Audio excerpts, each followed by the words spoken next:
अस्सलाम वालेकुम दोस्तों, मेरा नाम है अली, मेरे साथ हमेशा की तरह मौजूद है दाऊद और आप देख रहे हैं इस वक्त क्रिकेट लवर अली शो। किसको देखना है तो बनता है। तो दोस्तों आप लोग लेकर आ रहे हैं टॉप स्टोरीज जो आप लोग से डिस्कस करेंगे। नंबर 1 पे हम लोग से बात करने जा रहे हैं पाकिस्तान के स्क्वाड के हवाले से अपडेट आ चुकी है। ऑस्ट्रेलिया के खिलाफ कब आ रहा है पाकिस्तान का स्क्वाड, क्या कहानी है वो आप लोग से शेयर करेंगे। बात करेंगे अगर आप शाहिद खान अफरीदी के फैन तो आप लोग के लिए आ चुकी है बड़ी खुशखबरी, क्या है वो आप लोग को देंगे। बात करेंगे कि बाबर आजम की कवर ड्राइव को लेकर अब ब्रेटली सामने आ गए, क्या क्या उन्होंने वो आप लोग को बताएंगे। हसनैन खान जो है वो एक उनकी हसन खान जो है वो रिप्लेसमेंट में आ रहे थे किसी के, वो क्या कहानी है वो आप लोग बताएंगे। बात करेंगे कि एक बड़ा खिलाड़ी जो है वो रिटायर्ड हो गया है, क्यों रिटायरमेंट ली है उसने, वो आप लोग से शेयर करेंगे। बात करेंगे कि मिसबाह का बच्चा भी जबरदस्त भाई, कमाल मिसबाह के बच्चे ने जो है वो बैटिंग की है, क्या किया इन्होंने वो आप लोग बताएंगे। बात करेंगे कि अब्बास का बड़ा स्टेटमेंट आया विकेट्स को लेकर, क्या कहना है अब्बास का वो आप लोग बताएंगे। बात करेंगे कि मोहम्मद शमी का बयान आया बाबर आजम को लेकर, क्या कहना है उनका वो आप लोग से शेयर करेंगे। बात करेंगे West Indies versus England most thrilling ever series जो हुई है उसके हवाले से कुछ बात करेंगे। और लास्ट में बात करेंगे जो आज मैच खेला जाना है इस्लामाबाद यूनाइटेड वर्सेस मुल्तान सुल्तान, उसके ऊपर बात करेंगे। तो अगर आप हमारे चैनल पर पहली दफा आए चैनल को लाजमी सब्सक्राइब कर लें और साथ में बेल आइकन बजाना। तो बात का आगाज करते हैं नंबर 1 खबर के साथ जो हमारे पास आ रही है। तो इस वक्त जो नंबर 1 खबर आ रही है हमारे पास वो ये आ रही है कि पाकिस्तान का जो स्क्वाड है ऑस्ट्रेलिया के अगेंस्ट अब वो अनाउंस होने जा रहा है। और अनाउंस कब होगा जी? 9 फरवरी को डेट आ रही है कि पाकिस्तान टीम अपना ऑस्ट्रेलिया के अगेंस्ट जो स्क्वाड खेलना है वो 9 फरवरी को अनाउंस करने जा रहा है। कहा यह जा रहा है अली सिलेक्शन कमेटी की तरफ से कि जो पीएसएल में परफॉर्मेंसेस दिखाएंगे उनको कंसीडर किया जाएगा। जो वाइट बॉल की सीरीज है यानी कि 3 ओडीआईस और 1 टी20 में उन लड़कों को मौका मिलेगा जो पीएसएल में अच्छी परफॉर्मेंसेस दिखाएंगे।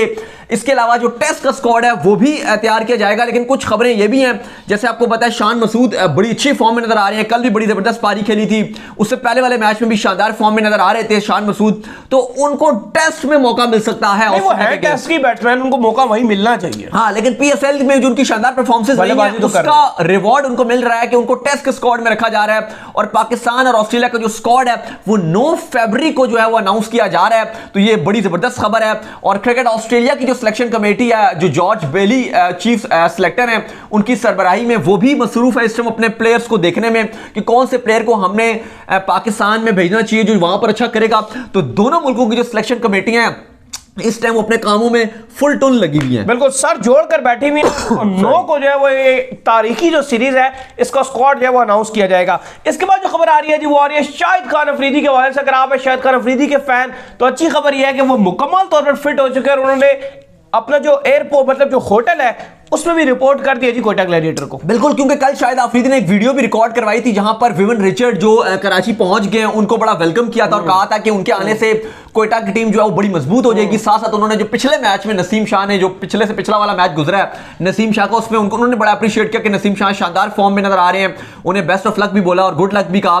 तो शाहिद खान अफरीदी के हवाले से अच्छी खबर यह आ रही है कि वो कोयटा ग्लैडिएटर्स को ज्वाइन करने जा रहे हैं और होपफुल है कि नेक्स्ट नहीं तो नेक्स्ट वाला जो मैच है यानी कि अगला वाला मैच होपफुल है कि खेल लेंगे। अगर अगले में नहीं भी शायद मौका मिला तो उससे अगले वाले में अफरीदी को जरूर मौका मिल सकता है। तो बड़ी जल्दी कोयटा ने जो उनके लिए राह हमवार की है, क्योंकि हमने आपको बताया था कि कोयटा ग्लैडिएटर्स अपनी जो ब्रांड्स की प्रमोशन कर रहा था और डिफरेंट जो उनकी इस बार कैंपेन चली अपनी पीएसएल की वो शाहिद खान अफरीदी के नाम पर उन्होंने बड़ी चलाई है। तो ये अच्छी बात है कि अफरीदी को उन्होंने फौरन से जो है वो रखा है कि जैसे उनको कोविड टेस्ट नेगेटिव आ गया है तो फौरन से उनको जो है वो शामिल कर लिया है। एक टेस्ट उनका और आना है और उसके बाद वो कोयटा की तरफ से मैच के लिए भी अवेलेबल हो जाएंगे। तो बड़ी जबरदस्त खुशखबरी आ रही है। सही बात है, तो अच्छी खुशखबरी है जी, लाला इन एक्शन हो जाएंगे तो इस पीएसएल का जो मजा है वो दोबारा हो जाएगा। इसके बाद जो खबर आ रही है जी वो आ रही है ब्रेट ली के हवाले से। जो आपको पता है कि एक खास किस्म की एकेडमी है जो 160 प्लस की, जिसमें शेब अख्तर और ब्रेट ली जिसका उसके साथ मुंसलिक है, तो उनका स्टेटमेंट आया बाबर आजम की कवर ड्राइव को लेकर। तो क्या कहना है जी कवर ड्राइव? लेकिन ब्रेट ली से जब पूछा गया कि आप किसकी कवर ड्राइव आपको सबसे ज्यादा पसंद है तो उन्होंने कहा कि अगर आप कवर ड्राइव की बात करें तो इस टाइम दुनियाई क्रिकेट में बाबर आजम से बेहतर कवर ड्राइव नहीं मारता। याद रहे कि ब्रेट ली अभी करंटली जो फ्री हुए हैं जो लेजेंड्स लीग में उनकी टीम जो वर्ल्ड जायंट्स थी वो जीत भी गई थी और वो उस टीम का पार्ट भी थे। शोएब अख्तर और हमारी जो एशियन 11 है जो एशियन लॉयंस है और वर्ल्ड जायंट्स का दरमियान मैच था, लेकिन मिसबाह उल हक कप्तानी कर रहे थे एशियन लॉयंस की, लेकिन फाइनल में हार गई थी और डैरेन सैमी ने जो है वो ट्रॉफी उठा ली थी। लेकिन ब्रेडली जो है वो कहते हैं कि इस टाइम अगर आप वर्ल्ड क्रिकेट में कवर ड्राइव की बात करते हैं तो बाबर आजम से ज्यादा कोई खूबसूरत कवर ड्राइव नहीं मार सकता। सही बात है, ये मानना है जी उनका। इसके बाद जो खबर आ रही है जी वो आ रही है कि शाहिद खान अफरीदी वैसे तो फिट हो गए, लेकिन इनकी रिप्लेसमेंट को लेकर भी कुछ खबरें आ रही थी कि जो मैचेस अगर वो नहीं खेलते तो इनकी जगह पर जो नाम आ रहा है वो हसन खान का आ रहा था। देखिए हसन खान ऑलराउंडर है, वैसे वो बॉलिंग तो अच्छी करते हैं, बैटिंग में अभी तक उन्होंने उस तरह से जलवे अपने नहीं दिखाए हैं और पहले भी कोयटा के साथ रहे हैं, पार्ट रहे हैं। असल में ये उन्होंने पहले अनाउंस कर दिया था अफरीदी के कोविड जब उनका टेस्ट उन्होंने नेगेटिव क्लियर किया उससे पहले, क्योंकि अभी रिकवर कर गए थे अफरीदी, तो ये उससे चंद घंटों पहले जो है वो कोयटा ने अनाउंस कर दिया था कि हसन खान जो है वो कुछ मैचेस के लिए कोयटा के साथ अब रहेंगे। तो ये अच्छी बात है, उन्होंने एक लोकल प्लेयर को अफरीदी की रिप्लेसमेंट में रख लिया था, तो अब कोयटा ने यही ऐलान किया कि उनको अब कैरी ऑन किया जाएगा हसन खान को भी, और शायद अफरीदी भी होपफुल है कि अगले से अगले मैच में अवेलेबल होंगे, तो अफरीदी और हसन खान दोनों को ही कोयटा लेकर साथ चलेगा। तो ये एक अच्छी बात है कि कोयटा ने उनकी अगर लेनी तो शायद पहले ले लेते रिप्लेसमेंट, थोड़ा सा लेट ले लिया क्योंकि अब तो अफरीदी फिट हो गए हैं, लेकिन कोयटा ने हसन खान को भी अनाउंस कर दिया था। इसके बाद जो खबर आ रही है जी वो ये आ रही है कि एक बड़ा खिलाड़ी अब तमाम फॉर्मेट की क्रिकेट से जो है वो रिटायर्ड हो चुका है। क्या नाम है जी इनका? बिल्कुल टिम ब्रेसनन, जिन्होंने बड़ी शानदार क्रिकेट खेली है, उन्होंने अब ऑलरेडी रिटायर्ड तो हो गए थे, लेकिन अब जो प्रोफेशनल क्रिकेट खेलते हैं उनसे भी उन्होंने रिटायरमेंट का ऐलान कर दिया। इंग्लैंड के खिलाड़ी हैं और अगर बात की जाए तो 23 टेस्ट मैचेस में इन्होंने इंग्लैंड की नुमाइंदगी की है, इसके अलावा 85 ओडीआईज भी खेले हैं, जबकि 34 टी20 इंटरनेशनल में नुमाइंदगी की है, और इसके अलावा 191 टी20 से इन्होंने ओवरऑल खेले जिसमें लीग्स भी शामिल हैं। 2006 से ये अगर आप देखें तो इंग्लैंड की क्रिकेट को रिप्रेजेंट करते हुए आ रहे हैं और जगह जगह जो नाम है वो इंग्लैंड क्रिकेट का नाम रोशन किया और बड़े जबरदस्त खिलाड़ी हैं। 2011 के वर्ल्ड कप में भी अच्छी इन्होंने बॉलिंग की थी, लेकिन बैटिंग भी ठीक ठाक ही कर लेते हैं बॉलिंग के साथ। मिसबा तो मिसबा का बच्चा भी जो है वो सवा शेर जो है निकला है। मिसबा छोटे मियां तो बड़े मियां तो बड़े मियां, छोटे मियां सुभान अल्लाह। तो मिसबा के जो बच्चे हैं भाई उन्होंने मार दी है सेंचुरी, यानी कि सेंट्रल पंजाब की जानिब से खेलते हुए अंडर 16 के अंदर सेंचुरी मार के अपनी टीम को जितवा दी। लेफ्ट हैंडेड बैट्समैन और बड़ी शानदार क्रिकेट खेली और इससे पहले भी बड़ा अच्छा करते हुए आ रहे थे, क्योंकि अंडर 14 में भी जब स्कूल क्रिकेट थी वहां पर ये बड़ा अच्छा कर रहे थे और अब अंडर 16 में भी बड़ी शानदार इन्होंने पारी खेली है। ना सिर्फ अच्छी इनिंग खेली है बल्कि अपनी सेंचुरी की बदौलत अपनी टीम जो इनकी टीम सीपी थी उसको इन्होंने जितवा भी दिया। तो होपफुल है कि अच्छा करते हैं और अगर जिस लेवल के खिलाड़ी नजर आ रहे हैं उम्मीद है कि अगर पाकिस्तान टीम में मौका मिलता है या आगे 19 टीम में सिलेक्शन होती है तो दुनिया भर में अपना जो है वो नाम रोशन कर सकते हैं, अपना का भी। सही बात है। इसके बाद जो खबर आ रही है जी वो आ रही है अब्बास के हवाले से। तो अब्बास का जो है वो बड़ा स्टेटमेंट निकलकर सामने आया जिसमें उन्होंने कहा है कि मैं अपनी 100 विकेट्स जो है वो कंप्लीट करना चाहता हूं, लेकिन कहां पर? ऑस्ट्रेलिया के अगेंस्ट जो सीरीज है, आपको पता है कि कराची से टेस्ट सीरीज का स्टार्ट हो रहा है, बड़ी इंपॉर्टेंट सीरीज है, 1998 के बाद दौरा है ऑस्ट्रेलिया का। तो अब्बास ने ये उम्मीद और ये ख्वाहिश जाहिर किया है कि ऑस्ट्रेलिया के अगेंस्ट वो अपनी 100 विकेट लेने के ख्वाहिशमंद हैं और वो कहते हैं अगर ये ऐसा हो जाता है तो ये मेरे लिए बहुत बड़े ऑनर की बात होगी। याद रहे कि अभी तक अब्बास ने 25 टेस्ट मैचेस में पाकिस्तान की नुमाइंदगी की है जहां पर उन्होंने 90 विकेट हासिल कर चुके हैं। अब्बास को इन 3 टेस्ट मैचेस में अगर उनको तीनों में मौका मिलता है तो उनको तकरीबन 10 विकेट चाहिए होंगे अपनी 100 विकेट्स लेने में। तो देखते हैं कि अब अब्बास इस पूरी सीरीज में अगेंस्ट ऑस्ट्रेलिया, क्योंकि 6 इनिंग्स होंगी तो क्या 3 और 3 आप 6 इनिंग्स होगी तो क्या 6 इनिंग्स में अब्बास 10 विकेट्स ले सकते हैं? और मेरे ख्याल से इतना मुश्किल नहीं है अब्बास के लिए, और अगर अब्बास कहते हैं कि मैं ले लेता हूं तो मेरे लिए बहुत बड़े ऑनर की बात होगी। और 28 टेस्ट मैचेस में अगर 100 विकेट्स ले लेते हैं तो ये बहुत बड़े रिकॉर्ड्स भी तोड़ डालेंगे। सही बात है। इसके बाद जो बयान आ रहा है जी वो आ रहा है मोहम्मद शमी का, वो निकल कर सामने आया बाबर आजम के हवाले से। तो उनसे पूछा गया जी बाबर आजम के हवाले से आप बताइए कि आप उनको कैसा रेट करते हैं, तो क्या कहा जी उन्होंने? देखिए मोहम्मद शमी से जब पूछा गया बाबर आजम के हवाले से तो उन्होंने ये कहा कि Steven Smith, Joe Root, Virat Kohli, वो कहते हैं कि अभी मैं इनको बाबर आजम से कंपेयर नहीं कर सकता क्योंकि उनका मानना यह है कि बाबर आजम ने इनके कंपैरिजन में क्रिकेट कम खेली है। वो कहते हैं कि बाबर आजम को भी टाइम चाहिए, कहते हैं कि बाबर आजम को फिलहाल खेलने दें आप, अभी 3, 4, 5 साल और खेलने दें।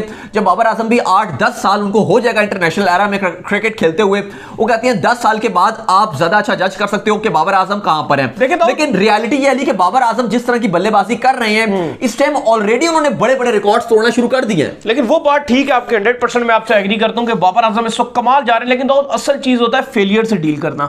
सक्सेस तो सारे हासिल करते हैं जो शुरू में आते हैं, सक्सेस बड़ा स्ट्रांग चलती है, लेकिन देखना यह है कि खुदा ना खास्ता अगर बाबर आजम जिस तरह भी कराची किंग थोड़ा नीचे जा रहा है तो इसको बाबर आजम अब किस तरह दोबारा लेफ्ट आउट। देखिए आप जो कराची किंग्स की बात कर रहे हैं वो तो बिल्कुल ठीक बात कर रहे हैं, लेकिन थोड़ा सा मैं अगर आउट ऑफ द पॉइंट भी जाऊं थोड़ा सा, मजे की बात यह कराची किंग्स की जो मैनेजमेंट है उसकी इतनी फजूल हमें हिकमत अमली देखने को मिली है जो कराची पिछले वाला एडिशन जीता था मुल्तान सुल्तान से, पिछले वाला 2020 वाला जो एडिशन जीते थे, एलेक्स हेल्स ने शानदार रोल अदा किया था उसमें, इन्होंने उनको रिलीज कर दिया। मतलब क्या सोच के रिलीज किया। मैच हम देखने गए थे, याद है उसमें उन्होंने कितना मार दिया था, अकेले ही वो लेके थे और फाइनल में भी संभाला था, और हर मैच में कराची किंग्स को उन्होंने जितवा रहे थे, उनको उन्होंने बाहर कर दिया। अच्छा फिर उन्होंने बदला लिया ना। हाँ अच्छा, उसके बाद अगर आप देखो लियाम लिविंगस्टोन वो इनके पास थे, उनको इन्होंने बाहर कर दिया। मतलब इनकी अप्रोच बहुत ही ज्यादा फजूल देखने को मिली है, बिल्कुल बचकाना अप्रोच नजर आई है। और बाबर आजम कराची के कप्तान है, उनको ही चाहिए था कि वो खुद देखें यार कि आपके पास अगर पूरी टीम में कोई बॉलर ही नहीं है, वसीम अकरम जैसे मेंटोर हैं, आपके पास प्रेसिडेंट हैं, बाबर आजम पाकिस्तान की नेशनल टीम के कप्तान है, सही बात है, इतनी बड़ी ये नेटवर्क है AR में इनकी कराची टीम है, और इनके पास एक बॉलर नहीं है। मतलब अजीब सी बात है। लेकिन आप बिल्कुल बात ठीक कर रहे हैं कि बाबर आजम अगर कप्तान है, उनको अगर ये प्रूफ करना है कि वो पाकिस्तान को अगला वर्ल्ड कप जितवा सकते हैं, तो उनको खुद फ्रंट पर आना पड़ेगा, ना सिर्फ अपने बल्लेबाजी से बल्कि अपनी कप्तानी से भी कराची को जितवाना पड़ेगा, क्योंकि ये टाइम है उनके फेलियर का।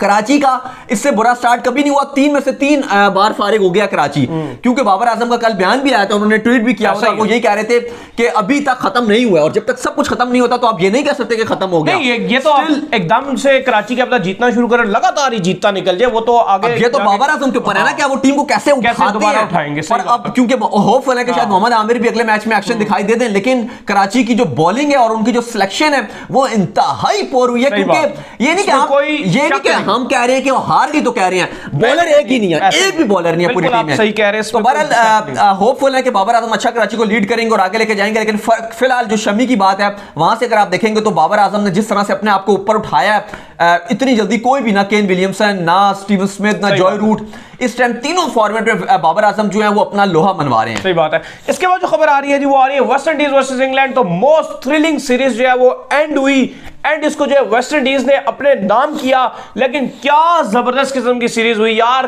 क्रिकेट ऑन इट्स बेस्ट हुआ भाई। बिल्कुल अली, परसों जो है वो फाइनल आप कह रहे हैं कि हो गया, और फाइनली सीरीज खत्म हो गई 3-2 से जो है वो सीरीज अपने नाम की वेस्ट इंडीज ने। पोलार्ड ने बड़ी उसके बाद इमोशनल स्पीच भी की सीरीज जीतने के बाद।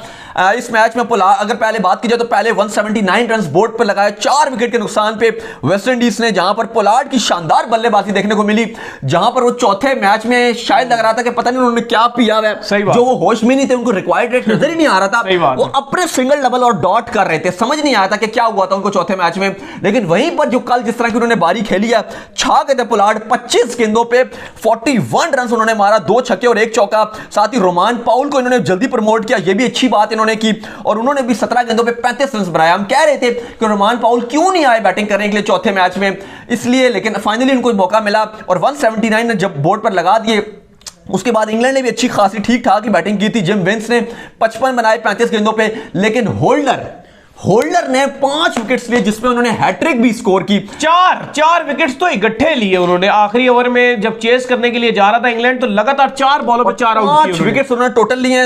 2.5 बॉल्स पे 27 रन देकर उनको मैन ऑफ द मैच का अवार्ड दिया गया। अकील हुसैन की शानदार बॉलिंग रही पूरे मैच में, 4 ओवर में 30 रन देकर 4 विकेट्स उन्होंने लिए, और इस तरीके से विंडीज ना सिर्फ 17 रन से जीत गया, बल्कि वेस्ट इंडीज ने 3-2 से सीरीज भी जीत ली। तो भजन आज हो रहा है, फिर आपको धो रहा है इस्लामाबाद यूनाइटेड, तैयार है इंशाल्लाह मुल्तान सुल्तान आपको धो रहा है। चलें जी, देखते हैं जी। तो उम्मीद करते हैं कि आज का हमारा शो आपको आएगा पसंद आया, पसंद वीडियो को लाइक कीजिए और चैनल को सब्सक्राइब कीजिए, साथ लगे बेल आइकन बजाइए। इंस्टाग्राम में मुझे फॉलो कर लीजिए, वहां पे मैं मौजूद हूं दाऊद क्रिकेट के नेम से। अगर आपको सवाल हो तो भेजिए, गली को भी फॉलो कर लीजिए। लिंक डिस्क्रिप्शन में मिल जाएगा। अल्लाह हाफिज़, बाय बाय।